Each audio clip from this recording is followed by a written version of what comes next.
Nous sommes en 1995 sur le plateau du Vercors, nom du lieu dit, le trou de l'enfer.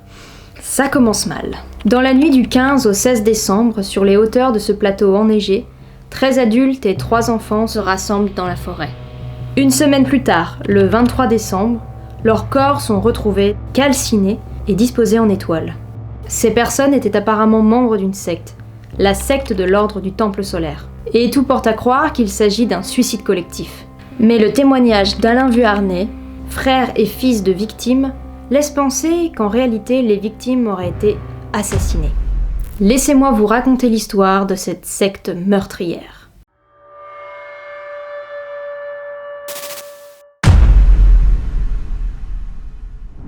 Naissance de l'ordre. Tout le monde a déjà entendu parler des sectes, ne serait-ce que la scientologie dont fait partie Tom Cruise. Mais savez-vous exactement en quoi ça consiste ? D'après la définition de Wikipédia, il s'agit d'une communauté avec des membres qui suivent rigoureusement une doctrine, qu'elle soit philosophique, religieuse ou politique. Et bien évidemment, la plupart du temps, il est question de dons de sommes colossales, totalement injustifiées. Mais la Miviludes, la mission interministérielle de vigilance et de lutte contre les dérives sectaires, oh je l'ai dit d'un coup, préfère ne pas donner de définition exacte d'une secte. Tout simplement pour rester dans le respect des religions et croyances de chacun. Donc elle sous-entend clairement mais poliment qu'une religion ça peut être une secte. En même temps, j'avoue que je m'étais déjà posé la question. L'organisme se concentre plutôt, comme son nom l'indique, sur les dérives sectaires, donc plus les conséquences que les causes. Pour eux, une dérive sectaire se traduit par une pression forte, des techniques de manipulation dans le but de créer, maintenir ou exploiter une dominance sur les personnes ciblées, autant physique que psychologique, ce qui a pour conséquence une certaine privation du libre arbitre. Ce qui peut être dangereux pour la personne en elle-même évidemment, mais aussi pour ses proches, voire même pour la société. Maintenant que vous êtes au fait sur les sectes, rentrons dans le vif du sujet. L'ordre du Temple solaire pointe le bout de son nez en 1984. Mais à ce moment-là, il s'appelle encore l'Ordre international chevaleresque de tradition solaire. Rien que ça. Il est fondé par Luc Jouret et Joseph Di Mambro à Genève, en Suisse, en tant que groupe ésotérique néo-templier. Son objectif ultime, se préparer à l'apocalypse. Comme c'est original. Quand notre véhicule intergalactique sera prêt, il nous emmènera sur la planète Beatituda. Di Mambro est à l'origine bijoutier et il commence à s'intéresser à l'ésotérisme dans les années 50. Juste au cas où, l'ésotérisme c'est un ensemble d'enseignements secrets réservés à ceux qui savent, donc aux initiés. C'est souvent qualifié de marginal et d'ailleurs le synonyme que j'ai trouvé c'est occultisme. Di Mambro est d'ailleurs membre de l'AMORC, l'association internationale Rose-Croix. Mais il finit par la quitter pour pouvoir se lancer et créer les siennes. Il commence en 1974 par le centre de préparation à l'âge nouveau. Puis en 1976, il achète une ferme en Haute-Savoie pour pouvoir accueillir ses fidèles. Mais 3 ans plus tard, en 1979, un incendie, potentiellement d'origine criminelle, ravage l'endroit, ce qui interrompt prématurément ce projet. Mais c'est surtout grâce ou à cause de cet événement que Di Mambro part vivre à Genève pour pouvoir créer la fondation Golden Way. De son côté, Luc Jouret est un médecin homéopathe, très intéressé par les médecines parallèles, à la limite de l'arnaque. Voire pas vraiment à la limite, carrément dans l'arnaque même. Parenthèse, saviez-vous que dans les granules d'homéopathie, on pouvait trouver, en plus du sucre, du venin de crotale ou encore de l'écrasé de fourmi rouge. Un super principe actif. En 1983, Jouret succède par obligation à Julien Aurégas, alias Julien Imbert, et devient grand maître de l'ordre rénové du Temple. Encore un truc néo-templier qui a vu le jour dans les années 70 grâce à Raymond Bernard, grand maître de l'AMORC. Vous voyez, ça y est, tout commence à se recouper. Luc Jouret est très en accord avec la fondation Golden Way.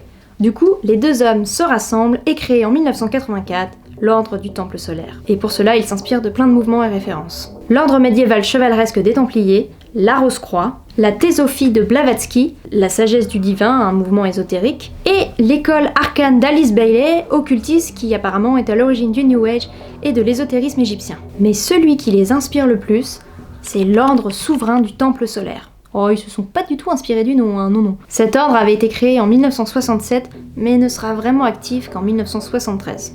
En 78, leur objectif c'était d'infiltrer les francs-maçons pour pouvoir leur infiltrer à la Inception l'esprit templier, pour pouvoir avoir des adeptes avec une double appartenance. Bon, même si en vrai ça a été un fail, Di Mambro et Jouret vont plagier beaucoup de leurs rituels. Alors c'est bien beau d'avoir créé une secte, mais c'est quoi leur rôle exactement ? Eh bien Jouret, comme bon médecin homéopathe qu'il est, se présente comme guérisseur et se concentre sur la partie escroquerie. Facile puisque lui, il est plutôt habitué. Et là, c'est ma démarche d'homéopathe qui me sert. Après avoir étudié le jeu des forces vitales, de la vie comme telle, j'essaie de décoder ce que j'appelle l'histoire du patient, intégrer sa dimension biologique, sa dimension de son corps physique, avec la dimension de son corps émotionnel, de son corps mental et éventuellement de son corps spirituel.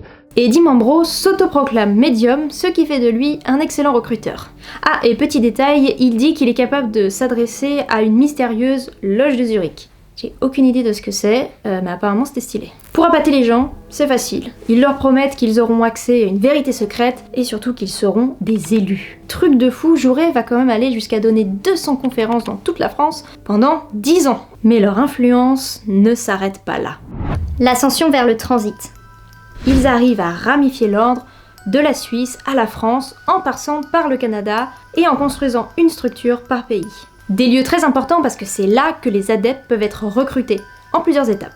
Parce qu'en plus, oh purée, le culot quand même, il faut mériter sa place pour entrer dans cette secte. Il y avait une putain de sélection. Et le grand critère, c'est qu'ils recrutaient que des personnes riches et disciplinées. Bon, pratique en même temps quand ils attendent d'avoir de l'argent. Et quand c'est bon, ils ont rempli toutes les conditions, là, ils sont considérés comme des élus. Et qui dit élu dit raboule la monnaie. Les membres doivent travailler avec beaucoup de rigueur, avoir un régime très spécial, oublier toute notion de confort et surtout être très croyants. Mais ils ne sont pas obligés de vivre en communauté et les enfants ne sont pas embrigadés de force. Parce qu'en vrai, les seuls enfants qui les intéressent, il y en a deux. Il y a d'abord la fille de Dimambro qui est pour lui le Christ cosmique. C'est l'énergie du Christ cosmique, donc c'est moi. Alors oui, mais pas celui-là. Et un pauvre bébé canadien qui a été dénoncé comme étant l'antéchrist.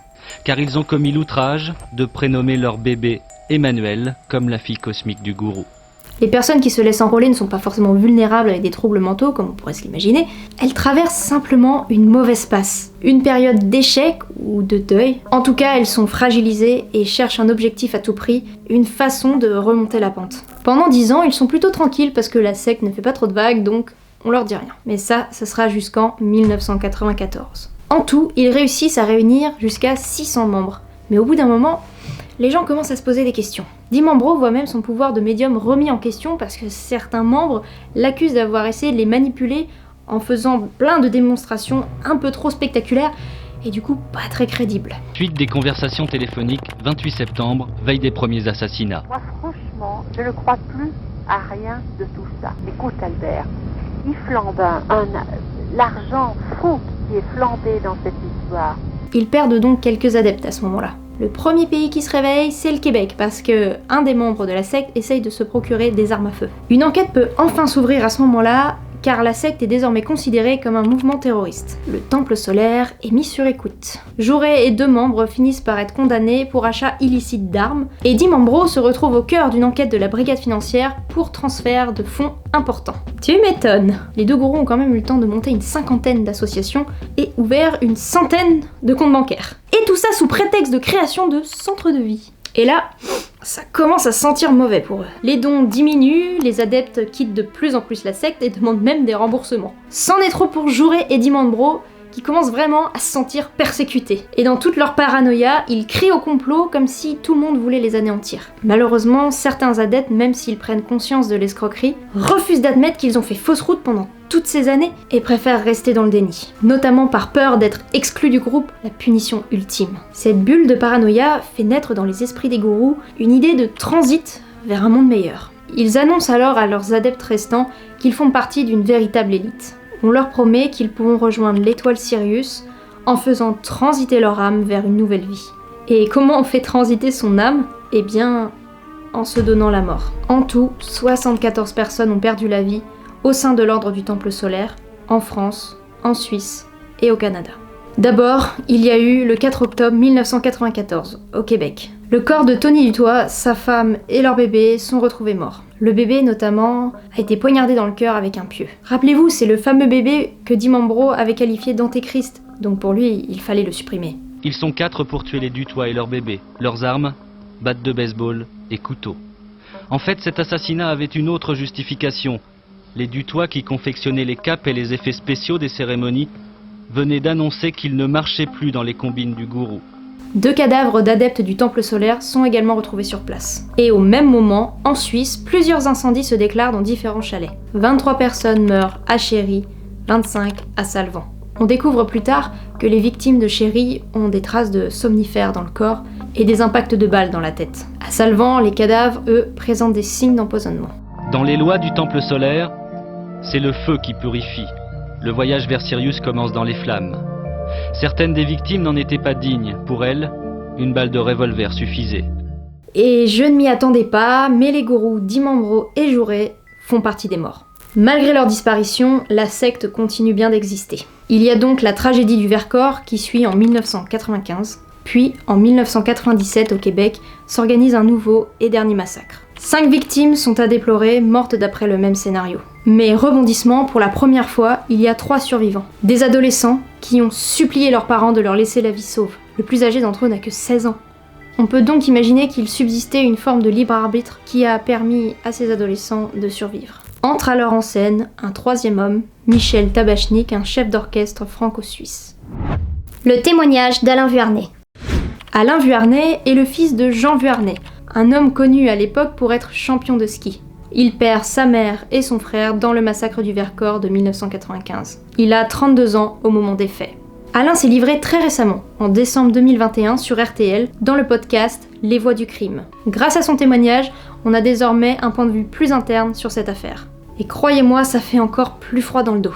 Tout commence un dimanche d'octobre 1984. La famille Vuarnet se trouve à Morzine, une station de ski en Haute-Savoie, à la limite de la Suisse, dans leur chalet familial. Ce jour-là, ils reviennent d'une cueillette de champignons quand 2 journalistes débarquent dans leur jardin. Ils demandent à voir son frère, Patrick Vuarnet.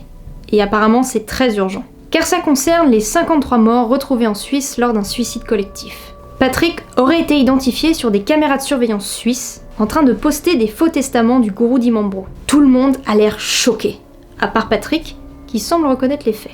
Les journalistes n'arrêtent pas de poser des questions et au fur et à mesure de l'interrogatoire, Alain se rend compte que sa mère n'arrête pas de hocher la tête et finit par chuchoter « Moi aussi, j'y étais ». 2e choc. Alain et son père n'y comprennent plus rien. Ils se disent que pourtant dans la famille, ils n'ont jamais vraiment été très croyants. Jean est athée, Alain, lui, est plutôt spirituel. Mais après réflexion, il se dit que Patrick est peut-être en quête de reconnaissance, pour se détacher de l'image de son père qui est très connue. Et pour justifier le cas d'Edith, elle est très sensible à la cause de la planète. Cause qui, à l'époque, je le rappelle, n'était pas aussi répandue qu'aujourd'hui. Et Edith et Patrick avouent que ça fait déjà 5 ans qu'ils font partie de la secte. Ils disent que la civilisation est en train de s'éteindre. Et qu'en tant qu'élus, les victimes ont plutôt eu de la chance de pouvoir transiter. Donc là, c'est vraiment le ciel qui vous tombe sur la tête, quoi. Au moment où on entend tout ça, nous, on est complètement atterrés. Et c'est fou quand même d'avoir affaire à des gens que vous aimez, que vous avez vécu toute une vie avec eux, et vous découvrez comme ça, comme sur un match de boxe, où vous prenez des uppercuts en pleine gueule, et là, vous réalisez que vous avez 2 personnes que vous adorez qui vous ont menti et qui vous ont dissimulé une double vie.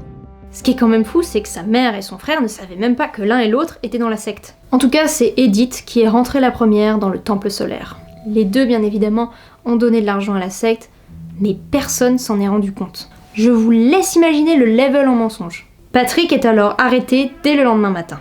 Malgré ce qu'ils viennent d'apprendre, Alain et son père veulent tout faire pour le sortir de là. Car comme il le dit si bien, c'est la loi du sang qui parle. Sûrement aussi accompagné d'une forme de déni. Patrick est relâché au bout de 4 jours. Plus rien ne se passe pendant plusieurs mois. Mais une tension est palpable au sein de la famille. C'est très difficile d'aborder le sujet. Alain finit quand même par oser demander à sa mère si elle côtoie toujours des membres de la secte. Et sa réaction est assez bizarre, car complètement disproportionnée, et elle s'énerve quoi. Comment tu peux me poser une question pareille avec ce qui s'est passé? Comment veux-tu imaginer une seule seconde que je les vois encore? Alain essaye en parallèle de raisonner son frère, mais ça ne sert strictement à rien, et il a même droit à cette phrase. Alain, t'as rien compris, t'es complètement hors sol, tous ces gens-là ont transité pour des raisons que tu ne comprends pas, voilà. Et le fatidique mois de décembre 1995 arrive. Le soir du 15, sa mère disparaît. Alain appelle tout de suite son frère, il décroche, mais ne dit rien. C'est beaucoup trop suspect avec tout ce qui s'est passé, donc ils perdent pas de temps et signalent directement la disparition d'Edith. Rien n'est dit concernant Patrick car ils avaient réussi à le joindre. À ce moment-là, les 2 hommes pensent qu'il peut arriver n'importe quoi. Mais Alain veut que lui et son père s'engagent à se battre pour eux, quelles que soient leurs bêtises, en parlant d'Edith et Patrick. Le 23 décembre, malgré l'inquiétude, Alain et son père se rendent en voiture chez sa belle famille pour Noël. La radio est allumée, les hommes sont silencieux. Et soudain, une annonce jette un froid glacial. 16 corps ont été retrouvés carbonisés sur le plateau du Vercors. Ils ressentent tous les deux un énorme poids dans la poitrine, comme un gros pressentiment, mais ils ne disent rien. La veille de Noël, au petit matin, Alain est réveillé subitement par sa belle-mère. En panique, elle lui annonce que sa mère et son frère ont été retrouvés parmi les victimes du drame. Elle lui parle de la secte de l'ordre du Temple solaire et la date du suicide collectif. Patrick avait seulement 27 ans. Alain encaisse l'information. Il est totalement atterré. Mais en vrai, il s'y était secrètement préparé. Il choisit de laisser son père dormir encore un peu avant de lui annoncer la nouvelle. Parce qu'il savait parfaitement qu'au moment où il lui parlerait, sa vie n'aurait plus aucun sens.